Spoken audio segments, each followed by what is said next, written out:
Hey, good morning, everyone. Dominic, the Primetime Treasure Hunter here. It's early Saturday morning. We're going to head over to an estate sale in an area I don't normally go to, but there's a couple things there I want to check out. So that's what's bringing me over there today. Let's head over there and see what we can find.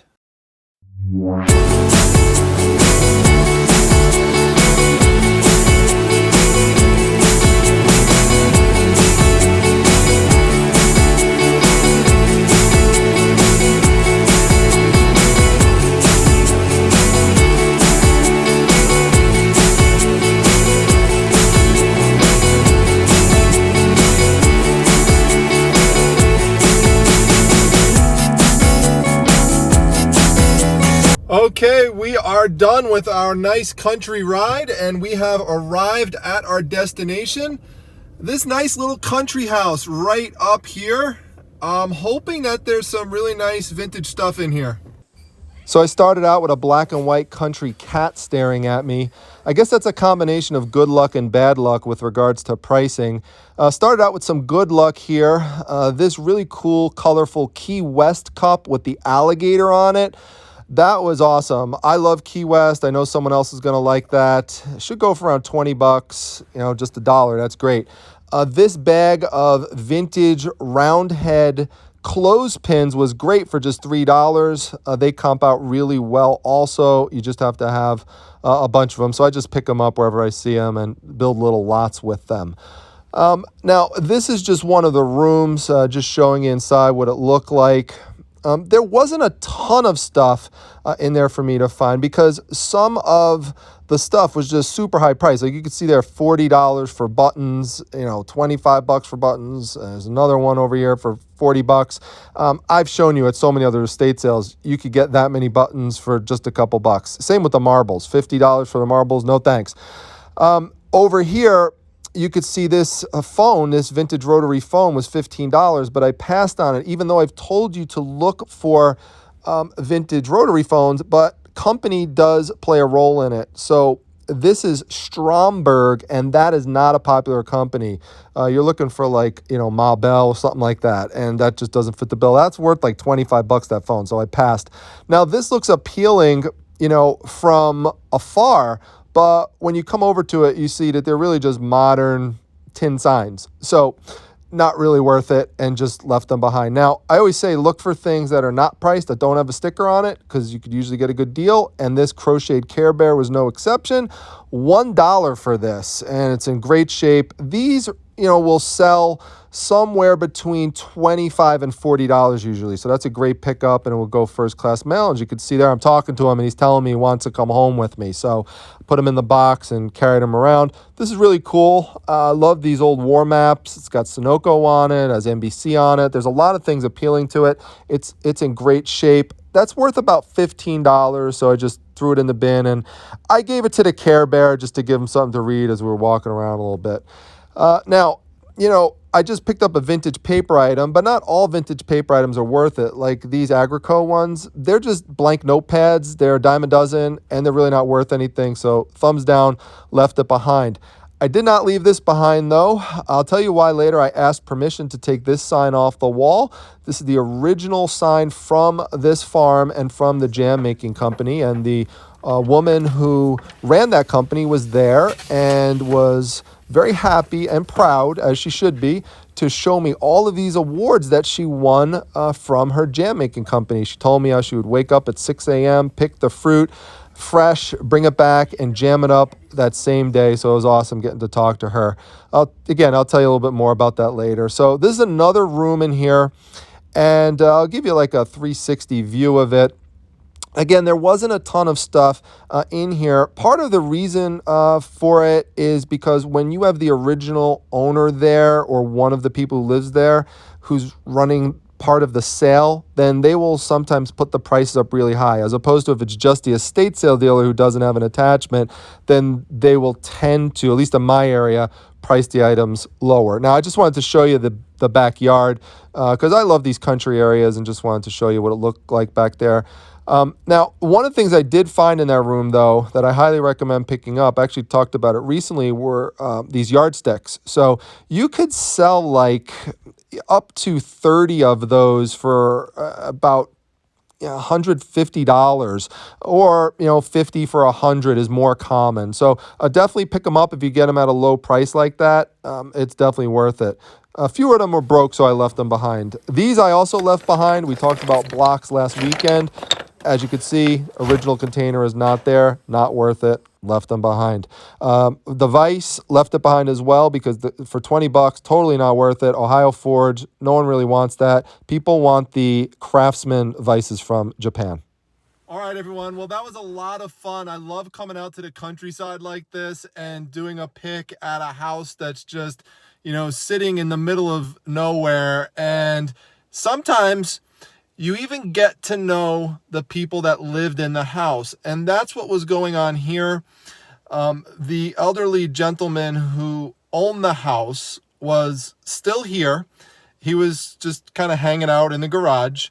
And his daughter, who grew up here, has now moved back into part of the house. So the entire house was not available to just go through and pick, only select sections that she was trying to thin out. So it just gives you a good idea of some of the different things that could happen when you go to estate sales. Now, I've said before in many videos that when things are on the wall, you could just take them off. You don't even really need to ask. You could ask if you want to. However, different situation if the person who used to live there or who is still living there has something on the walls. It doesn't have a sticker on it like that farm sign did with the jams. Then you want to ask. And so the lady came in and I asked her if that was available for sale. And she asked me if I was familiar with the business. And I said no. And she proudly told me all about her jam making business. And that business was up and running 15 years ago. And she would go out and she would pick the blueberries and the raspberries and all the different fruit. And she would get up at 6 o'clock in the morning and then she would jam them that same day so they were fresh. And then she proudly showed me all those awards and everything. And I love jams. I love blueberry jam. Turns out that was her favorite. That's my favorite. And so what you're trying to do is you're trying to make a connection. You're trying to make a bond. Plus, it's very important to know the story of the items that you're picking if you could get that. And so now I have that story and I can include some of that story into my listing. And so, that was just an amazing thing. And it was a lot of fun to be able to talk with her and to be able to go through the house. I got everything there for a total of $20. There's the cash receipt right there. She wanted $5 for that map, which I thought was a little too much. Now, granted, she wanted only $1 for the Care Bear, so that was good. But basically what I did, and I've talked about this before, use the put aside method. You put that item aside, you say, well, think about it, or I don't think so. And then when you circle back, you get the total price, which came to $17. You just then say, hey, could we just even it off at 20 bucks if you just throw in the map? And that's what she did. She was happy to give it to me for $3. So save yourself a couple bucks here and there. It's just a technique, a little negotiation strategy, something to do, and I haven't talked about in a while. So we're going to head out to one more sale. It's one of the reasons I came over here too, because a friend of mine who I've talked about from the flea market has a garage sale with a lot of pop culture stuff and comic books and things. So I'm going to go head over there. I know he's watching this, so I'm coming for you. I'm coming right now. All right, well, here we are. I'm at my friend's house, and you can see here he's got a really cool setup. He's got comic books, he's got records, he's got toys, he's got posters, he's got all sorts of stuff. So we'll go through here and see what we can find. So he started out by showing me these two vintage 1960s games that were factory sealed in the box. The post office game here really appealed to me because the USPS has really been in the news a lot lately. So I figured maybe someone will want to get this and gift it to somebody who's, a postal worker or something. So we'll see what happens with it. This one here is made by a company called Yankee Homecraft. They made a whole bunch of these knitting types of sets. That one is actually very hard to find. So we'll see what happens with it. There are a bunch of action figures here that I wound up picking up. So we've got the Green Goblin there. We've got like an Iron Man related one down there. There's Ghost Rider Vengeance. Wonder Woman's actually a big fan of the Primetime Treasure Hunter. She's actually talking to me there. Primetime, please take me home. I love you. Okay, all right. Back to the narration, Wonder Woman. I did pick her up, but this is Galactus. I should have picked him up, but he was missing one of the accessories, and he's supposed to have a little gem inside of him too. And so I just left them behind. But and the other two as well. I did pick up the Batman. He had the tag on him, so. This one here is a little mystery. If you're familiar with this one, let us know. But it's a vintage Japanese toy from 1985. It's obviously a robot. It's made by a company called HG USA. But I've not seen it before, neither did my friends. So I have to do some research on it and see what happens with it. Then looked over. And there were a bunch of comic books out that were displayed. I've seen his collection many times, and so it wasn't like I was just going to go there and try to buy out the collection because I have so many comics to begin with. I don't really need to do that. And secondly, this is mostly a lot of leftover type of bulk stuff. And so what I was really just going through was just looking for things that were a fit for my collection that I have and for my business. So, for example, I'm looking right now for a bunch of things that are like Kung Fu related comics because there's going to be the Deadly Hands of Kung Fu movie that comes out. And so, that should be very popular and still has been actually recently in anticipation. So you can see right there, there's Kung Fu Fighter #1 actually, and I think issue #3. So I picked those up.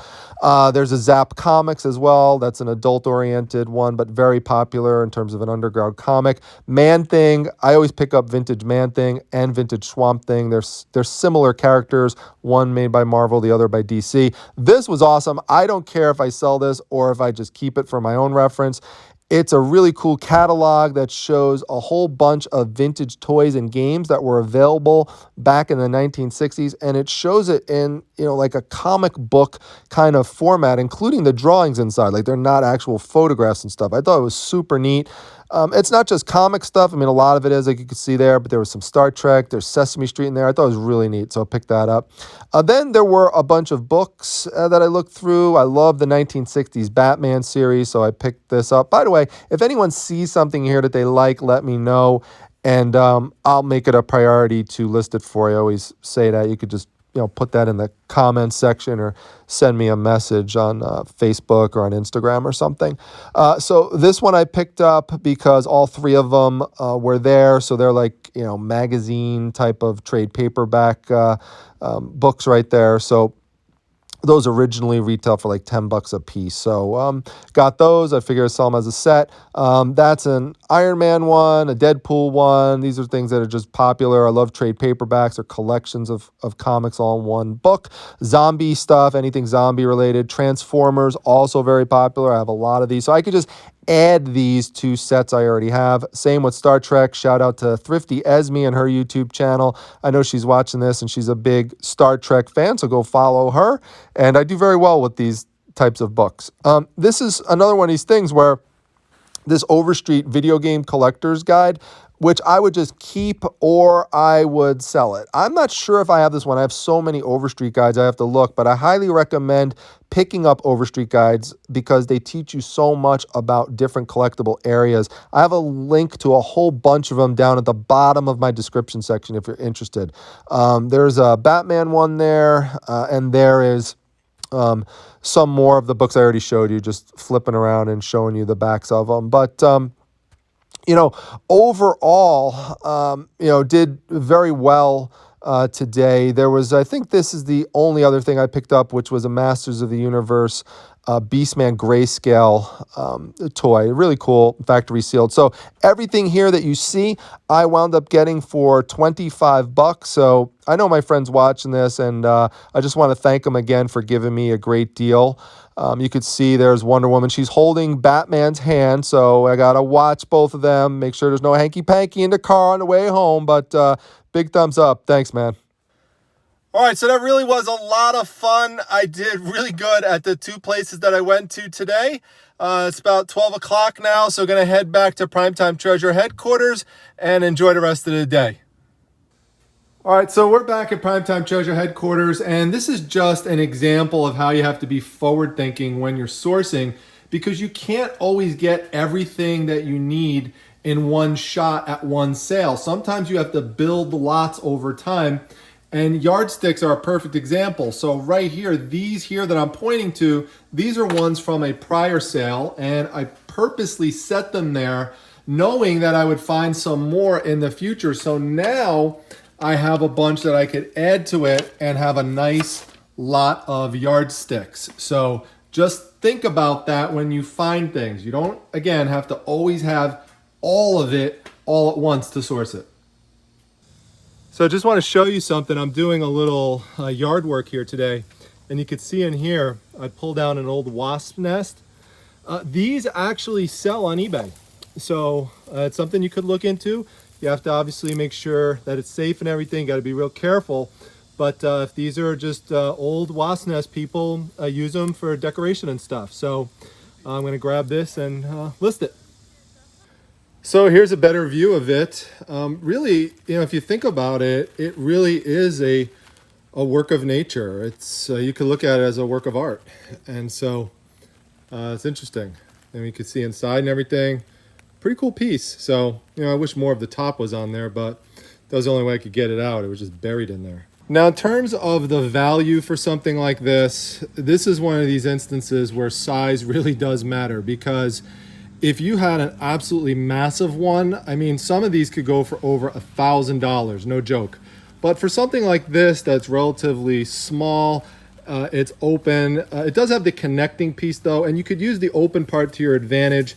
Teachers will sometimes buy this for teaching in like a science class, and you could explain in your listing that you could see the inner workings of the nest in here. So something like this could go for around 30 bucks, but that's 30 bucks that could just be sitting there, right in your bush right there, that you could just, pull out if it's dead. So again, just another little tip. There's Lazy Daisy. What's going on, Daisy? All your fans want to see you. Get a little update on what's going on. You look at that pretty bow tie. You're so camera shy. Are you going to show everyone your eyes? Let's get a look at your eyes. There they are. You're tired. Whoa, there they are right there. Oh, look how pretty you are. There you are. Say hi to all your fans. There you go. All right, Daisy. I just wanted to check in with you. If I don't, I get in trouble. All right, everyone. Well, that's going to be a wrap for today's video. I've got some other things that I've got to tend to. So I want to thank you for coming along for a fun country ride today, and over to my friend's house for all those collectibles. It was a great time, and I'll be back at you with another treasure hunt video soon. So if you like this one, make sure you hit the like button. Make sure you subscribe. Of course, say hi to Daisy. I relay all those messages to her. And make sure that you follow the channel for notifications as well. Hit that bell icon on the top for the next time I go live. With that, I'll wrap this one up. I'll see you at the next one, everyone. Take care. Will you get back to work already?